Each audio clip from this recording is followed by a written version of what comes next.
এই পয়েন্টগুলো মনে রাখলে আমরা বুঝতে সুবিধা হবে যে আমি আসলে দুনিয়া উদ্দেশ্য না আমার আখিরাত উদ্দেশ্য হয়ে গেছে। ১ নম্বরে বলছি, যদি আমার দুনিয়ার কাজ কর্ম করতে গিয়ে আল্লাহর জিকির থেকে সলাৎ থেকে গাফেল হয়ে যাই, বুঝতে হবে দুনিয়া আমার মাকসাদ।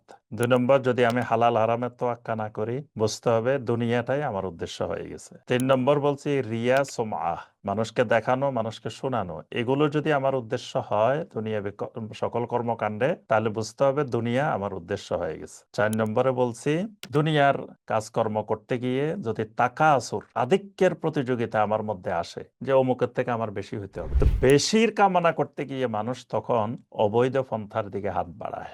কারণ হালাল পন্থায় তো ওইরকম বেশি করা যায় না।